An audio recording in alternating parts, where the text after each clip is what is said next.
The Fiend Propaganda Introduction. Welcome to the machine in this enlightened epic we call the information age. The truth, that coy maiden, lies entangled in a suffocating embrace with falsehood of the most audacious kind. No longer content with lurking in shadowy corners, misinformation cavorts with abandon, a gleeful bacchant slathered in the greasepaint of facts. This, my discerning reader, is the realm of propaganda. Propaganda is no mere liar. It's an architect of reality, the opium of the masses, the puppeteer of public opinion. Our very thoughts, if we're not damnably careful, are molded by its insidious whispers. This book, brave reader, is your field guide to spotting the beast, dissecting it with surgical wit, and perhaps, just perhaps, inoculating yourself against its more virulent strains. Section 1. The Ministry of Truth, and Other Lies. Consider the classic, big lie, the propaganda staple so bold that its sheer magnitude bludgeons the mind into submission. Adolf Hitler, bless his despotic soul, noted that the masses are more easily deceived by a grand falsehood than a small one. Tell them the earth is shaped like a turnip and a few might scoff, but declare an entire race, religion, or nation a mortal enemy, and you have yourself a fanatical following. Sadly, this principle remains as true today as it was during history's darkest chapters.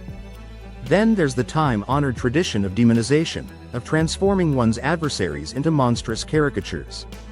It is far easier, after all, to rally the populace against a clawed, fanged, inhuman, other, than a fellow being who might hold differing opinions on tax policy. Fear, that ever-pliable emotion, is the oil fueling this particular engine of influence. But to focus solely on the bellowing tyrants and their brazen falsehoods is to miss the subtler strains of the propagandist's melody. In this age of hyperconnectivity and tailored algorithms, it's often not what is said but what remains unsaid that truly shapes our understanding. What news stories grab our attention while others vanish? What voices are amplified, and which are silenced by the relentless digital churn? Omission is a liar dressed in sheep's clothing, no less dangerous for its veneer of objectivity. Section 2. The art of emotional warfare. Propaganda, you must understand, is not a debate where reason holds sway. It is a siren's song, an appeal to the baser instincts of the heart, not the higher functions of the mind. Facts, plodding and pedestrian, are easily outpaced by the fiery steeds of outrage, pride, and tribalism. And who could blame us? Logic demands effort. Emotion offers the intoxicating rush of righteous certainty. Do you see a headline calculated to make your blood boil? Before unleashing that scathing social media missive, consider the source of your ire. Is it truly the issue at hand, or a potent brew of anxieties and prejudices artfully stirred by a skilled manipulator? Then there's the comforting warmth of the echo chamber, where like minds cluster, reinforcing shared beliefs without the nuisance of pesky counter-arguments. Here, half-truths ossify into unshakable dogmas, and the disease of groupthink takes hold. Beware those who seek to herd you into a pen of shared ideology, even if it masquerades as a noble cause. Section 3. The spectacle of distraction. The most insidious propaganda need not shout from the rooftops. Indeed, while our conscious selves squabble over the outrage of the day, the real manipulation occurs elsewhere. Behold the cult of celebrity, with its vacuous dramas elevated to matters of national importance. Gaze in awe at the endless stream of trivialities, designed to occupy our minds with an anesthetic haze of banality. While we're debating the latest wardrobe malfunctions and social media spats. Questions of true consequence, the erosion of freedoms, the siphoning of wealth, fade like mist on a summer's morn. And oh, how we love a good scapegoat, a convenient villain upon which to project our collective failings. Politician X, or celebrity Y, or that shadowy cabal we never quite name, their public floggings provide a delightful distraction from our own complicity in the systems that bind us. Conclusion. The battle for your mind, this, my vigilant reader, was but a brief foray into the fiend propaganda's sprawling domain. Arm yourself with skepticism, a healthy appetite for nuance, and a dash of absurdist humor. For sometimes laughter is the only appropriate response to the machinations of the powerful. To lose one's sense of humor is to offer them yet another victory. Know that the war for your mind rages unabated. Will you be a willing pawn in their cynical game, or will you choose the far rockier path of critical thought? The decision, thankfully, is still yours to make. Chapter 1. The Art of the Spin. Let's delve into the twisted art of the spin. In the realm of propaganda, my friend, truth wears many disguises. Facts, those stubborn little things, are putty in the skilled propagandist's hands. Let us cast our gaze upon the masters of spin, whose words dance and shimmer, distracting us from the drab canvas of reality. Section 1. Semantics are everything. Behold the power of a well-placed euphemism. War becomes an intervention. Economic downturns are rechristened as market corrections, and the erosion of civil liberties is sold as enhanced security measures. Language is their weapon, and they wield it with the precision of a surgeon, or perhaps a con artist. Politicians are particularly adept at this linguistic jujitsu. A proposed tax hike might be labeled an investment in the future, while unpopular reforms are carefully cloaked in terms like modernization or streamlining. Notice, however, how words conveniently shift when it's time to assign blame. Mistakes were made, they concede, offering the soothing balm of passive voice rather than any genuine acceptance of responsibility. Section 2. The magic of selective framing. Imagine a painting, divided into two halves. Focus only on the left, and you might perceive a tragic scene of loss. Shift your gaze to the right, and lo! A tale of joyous triumph. This, dear reader, is the essence of selective framing. Propagandists are masters of choosing which sliver of reality to illuminate, leaving inconvenient truths shrouded in darkness. Consider the news broadcast highlighting a surge in crime statistics. What they might omit is that overall crime rates have been on a steady decline for years. Or the politician touting the success of their economic policies, while conveniently sidestepping the widening gulf between the rich and the poor. Context, you see, is a fickle thing, easily manipulated into subservience. Section 3. When logic goes on holiday in the arena of propaganda, reason is often the first casualty. Let us explore the bizarre landscape of logical fallacies, those delightful distortions of thought that flourish in the hands of a skilled spin doctor. There's the time-honored tradition of whataboutism. When faced with an uncomfortable accusation, the propagandist changes the subject by pointing fingers elsewhere. Yes, they might say, we may have engaged in a touch of illegal surveillance, but what about country X? Their abuses are far more egregious. Never mind the matter at hand, focus on the shiny distraction. Or perhaps they'll reach for the slippery slope fallacy. If we allow the slightest restriction on X, they'll warn, we'll soon be hurtling down a path that leads directly to tyranny and societal collapse. Such arguments are seductively simple, playing upon fears rather than engaging with the complexities of an issue. Section 4. Spin in the wild. Case studies. Let us now, for both amusement and cautionary purposes, dissect some real-world examples of spin at its most audacious. There's the fast food company, caught using dubious ingredients in its wares, that pivots with dazzling speed to declare their newfound commitment to wholesome eating. Observe how quickly greasy burgers become satisfying meals. Or the scandal-plagued tech giant that, when facing accusations of privacy violations, releases a slickly produced video highlighting their charitable initiatives.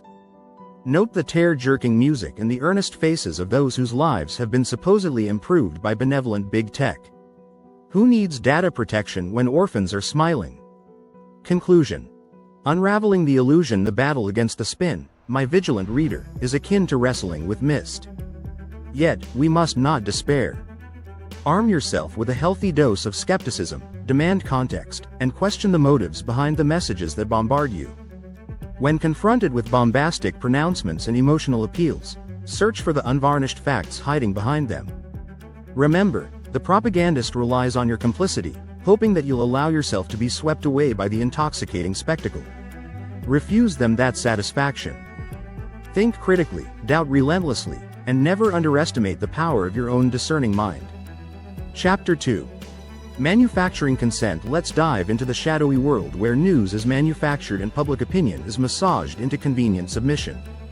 The notion of a truly free press, unfettered by forces seen and unseen, is a fairy tale for the credulous. For propaganda to flourish, it must first colonize the media, that grand arbiter of what qualifies as news, and what deserves only the dustbin of obscurity.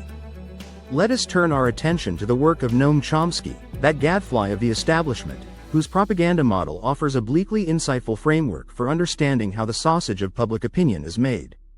Section 1. The Filters of Conformity. Chomsky argues that the very structures governing media, ownership, funding, and sources create a series of filters that weed out narratives inconvenient to the interests of the powerful. Consider the titans of the media landscape, conglomerates beholden to wealthy shareholders and advertisers. Is it any wonder that news coverage tends to favor a worldview conducive to the maintenance of the status quo? Challenging the very foundations of the economic system, or spotlighting corporate malfeasance, is generally frowned upon by those who sign the paychecks. Then there's the incestuous relationship between the media and official sources, politicians, government agencies, and think tanks. Journalists, in need of access and scoops, become overly reliant on these power centers, often inadvertently parroting official narratives while downplaying alternative perspectives. If the president says it, the mere act of reporting it lends an air of legitimacy, regardless of the underlying veracity. And let's not forget the boogeyman of flack. Those well-organized attacks launched on any media outlet daring to venture outside the confines of acceptable discourse. The threat of boycotts, lawsuits, and character assassination keeps the rebellious in line. Far safer, you see, to stick to pre-approved storylines that won't ruffle any feathers in the halls of power.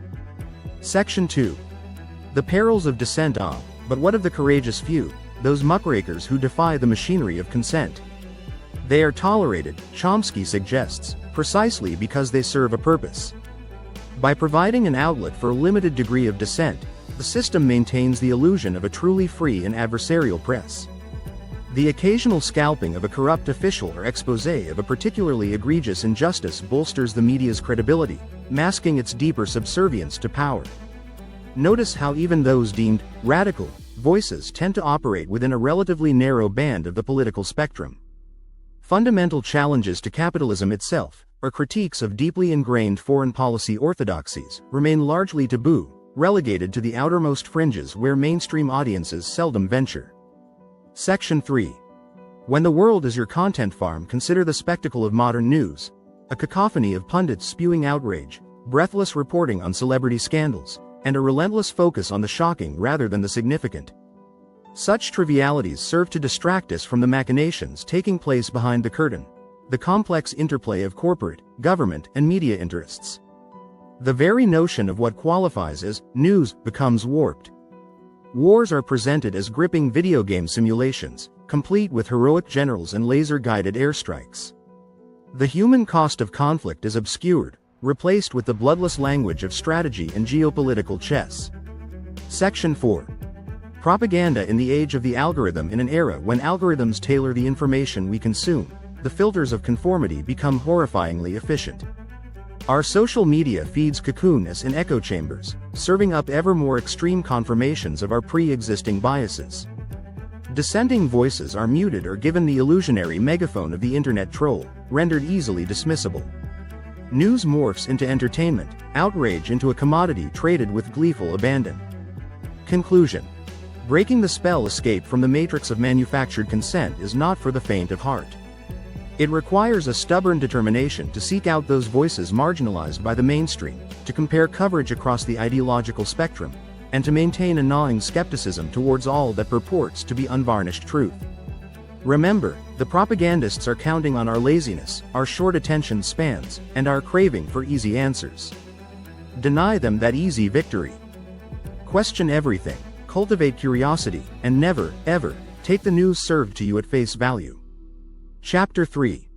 The War on Truth. Welcome, brave reader, to the battleground where facts are butchered, reality is rewritten, and the lines between truth and fiction melt like ice on a summer's day. Let's explore the twisted realm of disinformation when propaganda goes off its leash and takes a frolicking jaunt into outright deception. History is littered with corpses of truths slain to serve the needs of the powerful. From forged documents to manufactured crises, governments and shadowy manipulators have long recognized that sometimes mere spin isn't enough. The inconvenient reality must be demolished and replaced with a narrative more conducive to their aims. Section 1. The big fibs of yesteryear. Let us recall the Gulf of Tonkin incident, that convenient pretext used by the US to escalate its catastrophic involvement in Vietnam. Reports of attacks on American warships, it would later emerge, were either grossly exaggerated or outright fabrications. But by then, the war machine was rumbling, and inconvenient facts mattered little. Or consider the infamous Protocols of the Elders of Zion, a vile text purporting to expose a Jewish conspiracy for world domination. Forged by Tsarist Russia, this masterclass in anti-Semitic disinformation fueled pogroms and, chillingly, laid the groundwork for the rise of Nazism. Lies, when repeated often enough and seasoned with enough venomous hatred, can have truly world-shattering ramifications. Section 2. Disinformation in the digital age. But the propagandists of yore would weep tears of envy at the tools available to their modern counterparts. The internet, bless its chaotic heart, is a breeding ground for disinformation campaigns of astonishing sophistication. Behold the armies of bots and trolls, spewing manufactured outrage and falsehoods designed to sow discord and erode trust in democratic institutions. Witness the rise of deepfakes, where the faces and voices of our leaders are twisted into monstrous parodies, blurring the line between what's real and what's a cunning fabrication. News itself becomes weaponized. Hyper-partisan outlets peddle conspiracy theories and distortions as fiercely held convictions. The old gatekeepers of journalism are bypassed, leaving individuals adrift in an ocean of dubious content, unsure which sources to trust, or even whether the very concept of objective truth exists anymore. Section 3. The post-truth playground. We've reached a deliciously terrifying point, my friend, where brazen shamelessness is a winning strategy. Caught in an irrefutable lie? Just shrug, unleash a flurry of distracting counter-accusations, and watch your devoted followers gleefully rally to reject the evidence of their own eyes. Alternative facts sprout like noxious weeds. Truth itself is demoted to a mere matter of perspective, your truth, my truth, and never the twain shall meet. If all versions of reality are equally valid, then none truly are. This, my dear reader, is the endgame of unyielding disinformation, the fracturing of our shared understanding of the world, leaving us vulnerable to tyrants and charlatans who would gleefully shape a reality to fit their own appetites for power. Section 4. Case studies in absurdity. Let us marvel at a few choice examples of disinformation campaigns so outlandish, so brazenly absurd, that they would be laughable if the consequences weren't so severe. There's Pizzagate, the conspiracy theory claiming a satanic child trafficking ring was being operated out of a Washington, D.C. pizza parlor. One might giggle at such outlandishness, except that it inspired an armed fanatic to storm the restaurant, thankfully without bloodshed. Or how about the claims that COVID-19 vaccines contain mind control microchips? This bit of lunacy, fueled by social media echo chambers, has undermined public health efforts and prolonged needless suffering. It's also a grim testament to the power of fear-mongering, untethered from even the flimsiest attachment to verifiable fact. Conclusion. Reclaiming reason in this grand war on truth, neutrality is not an option. Apathy is an ally to the merchants of deceit.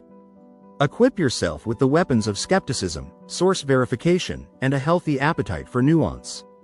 Seek out reputable news organizations committed to rigorous fact-checking. Be wary of information that confirms your biases too perfectly. The propagandists play upon your emotions precisely because it clouds your judgment. Above all, remember that the truth, while it may be elusive and forever under siege, is worth fighting for.